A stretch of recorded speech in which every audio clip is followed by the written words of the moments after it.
Salut les artistes, voici un nouveau numéro de Cinéma In enrhumé, et bien enrhumé, et aujourd'hui, on va rêver.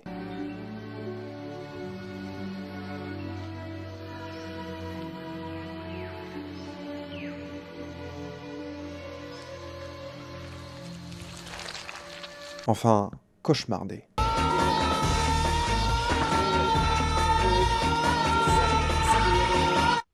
On ne va pas dormir de la nuit. Parce que si tu dors, tu crèves. Bonne nuit. Faites de beaux rêves. Tout ça à cause du croque-mitaine ultime. Le croque-mitaine, clôt toutes les fenêtres et je prends le fusil. Les Griffes de la nuit, pas le remake, hein, le vrai.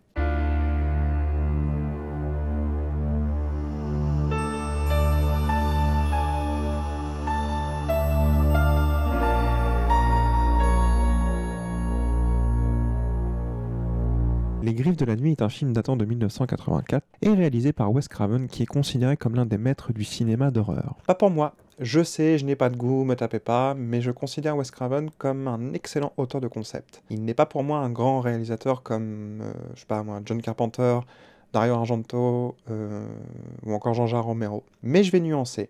Wes Craven a tout de même proposé des films intéressants. Le dérangeant et percutant, même encore aujourd'hui, La dernière maison sur la gauche, Les brouillons, La colline à des yeux 1 et 2, qui vaut le coup d'œil uniquement pour Michael Berryman. Les remakes sont largement meilleurs, ils sont mieux réalisés, et ils sont vraiment angoissants. Le très intéressant par son scénario et par moments sa réalisation, L'Empire des Ténèbres, l'une de ses meilleures réalisations, et le plutôt bon, Le sous-sol de la peur. Et bien entendu la saga méta ultime, celle qui dénonce les clichés dans le cinéma d'horreur, mais qui s'en est créée elle-même, la saga Scream, enfin jusqu'au 4. Scream 1, très bon, l'effet de surprise fonctionne et la réalisation de Craven est plus que maîtrisée. Scream 2, malgré une scène d'ouverture très bonne, eh bien l'effet de surprise a disparu. Scream 3, ridicule, malgré le caméo de la princesse Leia. Scream 4, eh bien les qualités du premier sont revenues, même s'il y a une séquence de trop. Sans spoiler, il s'agit de l'hôpital. Je ne vais pas vous raconter l'histoire de la création du personnage, et encore moins de la production, et l'histoire du tournage. Il y a d'autres vidéos qui en parlent très bien. A Nightmare on Elm Street met en scène l'actrice Heather Langenkamp, qui n'a pas eu une grande carrière, mais que l'on retrouve tout de même dans Shocker, autre réalisation de Wes Craven, ou encore Star Trek Into Darkness. Elle est également maquilleuse sur les effets spéciaux. On peut voir son travail dans L'Armée des Morts ou encore dans La cabane au fond des bois. L'acteur culte John Saxon, qui a joué dans énormément de films importants. Une étoile est née, Le démon de midi, Qu'est-ce que maman comprend à l'amour, La fille qui en savait trop, Joey Kidd, Opération Dragon, Black Christmas, Le cynique, l'infâme et le violent, Ténèbres ou encore Une nuit en enfer. On retrouve également dans son premier rôle au cinéma, un certain Johnny Depp. Johnny Depp. Voilà. Cry Baby, Edouard aux mains d'argent, Ed Wood, Las Vegas Parano, Sleepy Hollow, et j'en oublie énormément. Et pour finir, dans le rôle de l'ultime boogeyman, Robert Englund. Dans le très intéressant et un jour faudra que j'en parle, Le crocodile de la mort. On le retrouve également dans Une étoile est née, American Party, mais surtout dans la série culte V, incarnant le gentil Willy. Grâce au rôle dans A Nightmare on Elm Street, Robert Englund va carrément devenir une légende du cinéma d'horreur.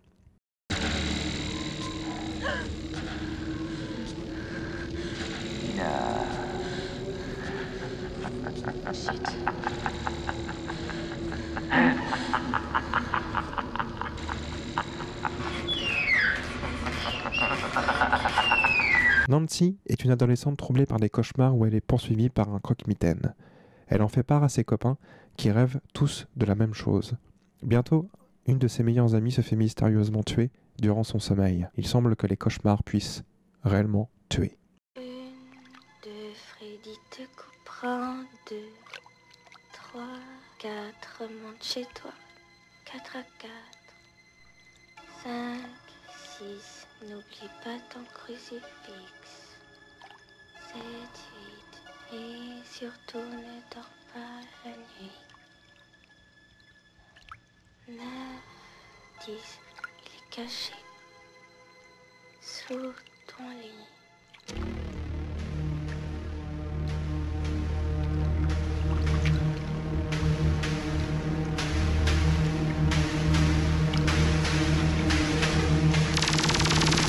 Rêve et réalité se mélangent pour mieux amener le spectateur dans un monde de cauchemars. Wes Craven propose selon moi son meilleur film, une réalisation percutante, inspirée, dévoilant son tueur par petites couches et surtout en le rendant iconique dès sa première apparition. L'ambiance générale de l'œuvre est juste parfaite. Le spectateur est par instant très mal à l'aise et surtout on sent continuellement, même quand il n'apparaît pas, la présence de Freddy.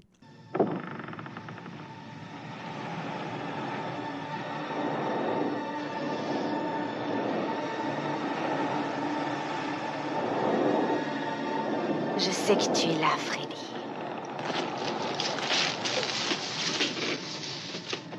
Tu croyais t'être débarrassé de moi. Freddy Krueger devient instantanément le boogeyman ultime. Tueur d'enfants qui, par la vengeance des parents, finira brûlé dans son repère à la fois glauque et malsain. Mais on ne détruit pas le mal aussi facilement. Freddy Krueger représente la pulsion de mort, mais surtout la culpabilité des adultes. Tous les adultes, plus précisément tous les parents du film, ont un problème. En voulant détruire le mal, ils se sont enfermés dans une prison faite de culpabilité, de secrets, mais le plus dramatique dans cette histoire, c'est qu'ils abandonnent leurs enfants, qui se retrouvent seuls, perdus, terrorisés face aux monstres qu'ils ont d'une certaine manière créés. Robert Englund est juste parfait dans le rôle de Freddy Krueger. Il est le personnage. Il s'agit de sa plus belle création. Les autres comédiens ne sont pas en reste et proposent une performance plus que correcte, y compris Johnny Depp qui pour le coup n'incarne pas le beau gosse de service.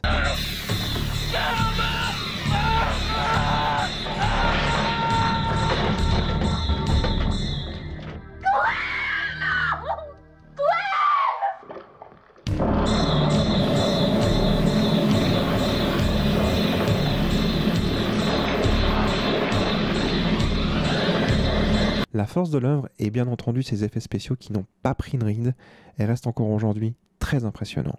Mais il a pour moi deux défauts. Il est très ancré dans son époque, nous sommes dans les années 80 et ça se voit. Par les coupes de cheveux, les tenues, regardez-moi ce t-shirt ridicule. Ce qui peut dans un sens être un film témoin de son époque. Mais l'imagerie globale commence à prendre un coup de vieux. Contrairement à l'histoire, et surtout le design de Freddy Krueger, étonnamment. Le second défaut est sa fin. Sans spoiler bien entendu, celle-ci est expéditive et arrive à point nommé. On sent que Wes Craven ne sait pas comment réellement finir le film et on sent aussi que les producteurs, voyant le potentiel incroyable, à raison, de l'univers, ont probablement forcé le cinéaste à ne pas faire une fin définitive. Malgré cela, l'œuvre fait partie des meilleurs films d'horreur de ces 40 dernières années. Une révolution dans le monde du slasher, au même niveau que Halloween de John Carpenter, montrant pour la première fois l'un des personnages les plus iconiques de l'histoire du cinéma. Come to Freddy.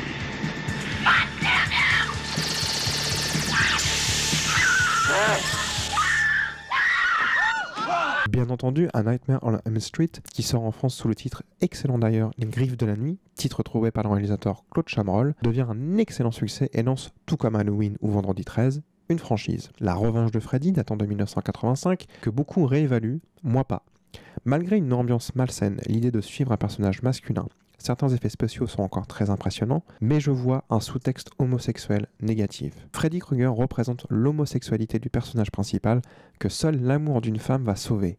Je ne vois que ça, et je n'adhère pas. Les Griffes du Cauchemar datant de 1987, qui pour le coup est vraiment une suite du premier, et qui est pour moi le meilleur avec Les Griffes de la Nuit. C'est ce film qui installe définitivement le personnage de Freddy au panthéon du cinéma d'horreur. Un film inventif, une réalisation superbe, des effets spéciaux par moments magnifiques, un sous-texte fort sur l'abandon à nouveau des adultes, et le retour du personnage de Nancy. Le Cauchemar de Freddy, datant de 1988, est pour moi le plus dégueulasse, surtout une séquence, le plus visuellement barré, mais qui tente maladroitement de surfer sur le succès de son prédécesseur. Mais ça ne marche pas. Et puis bon, Freddy Krueger qui ressuscite grâce au bépi d'un chien, ça va 5 minutes. L'Enfant du Cauchemar datant de 1989, qui est pour moi l'un des plus mauvais de la saga, malgré pour le coup une séquence d'introduction terrifiante. La fin de Freddy, l'ultime cauchemar datant de 1991, qui devait être le dernier d'ailleurs, est pour moi particulier, car il s'agit du premier Freddy que j'ai vu à l'âge de 5 ans. Oui, je sais, c'est pas bien. Et en même temps, j'avais vu aussi Les Griffes du Cauchemar. Qui est le plus drôle, pour le coup Freddy Krueger devient réellement le rigolo de service. Certains effets spéciaux sont super, même encore aujourd'hui. Un meurtre est atroce et dégueulasse, mais avec le recul, c'est pas terrible, même si c'est le plus rigolo à voir. Freddy sort de la nuit datant de 1994, qui signe le retour de Wes Craven à la réalisation et à l'écriture. Un film totalement méta, qui aurait pu être super intéressant et passionnant, mais qui se perd dans des visions psychologiques à deux balles et qui n'apportent rien.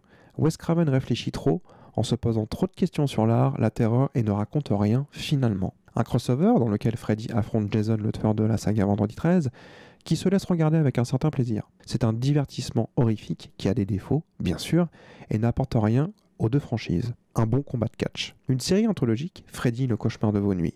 D'ailleurs, le premier épisode raconte les origines de Freddy Krueger, montrant comment les parents l'ont tué. Cet épisode particulier est réalisé par un grand nom, Tobe Hooper, le réalisateur de Massacre à la tronçonneuse, rien que ça. Et malheureusement, Les Griffes de la Nuit aura le droit à son remake. Datant de 2010, Freddy les Griffes de la Nuit se veut plus sombre, plus dérangeant, plus dark, allant vraiment sur l'idée que Freddy Krueger est un pédophile. Mais il est en réalité pas subtil, avec une ambiance plate, des effets spéciaux moches, le nouveau design de Freddy Krueger, ou plutôt son visage, ça marche pas.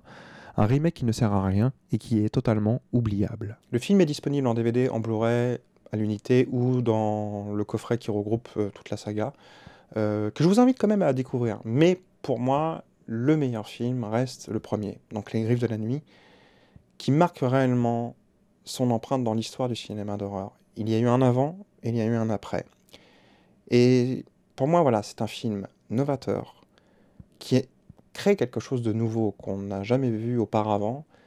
Et malgré ce que je pense de Wes Craven, selon moi, il a réussi à faire ça. Il a réussi vraiment à créer un personnage iconique, un personnage fort et vraiment une histoire très très très très puissante. Je le répète, vraiment, je juge que Les Griffes de la Nuit est le meilleur film de Wes Craven, parce que pour moi, sa réalisation, elle est superbe. En d'autres termes, pour moi, Les Griffes de la Nuit est un grand, très grand film, qui est au même titre que Halloween de John Carpenter, en fait. C'est vraiment un pilier de l'évolution du cinéma d'horreur, vraiment. Abonne-toi, commente, prends un café ou un chocolat chaud, et je te donne rendez-vous pour un prochain numéro de Cinéma In. J'espère que mon rhume va se barrer parce que j'en ai marre, j'arrive pas à respirer. C'est pas le Covid, t'inquiète. Aime le cinéma. Ciao.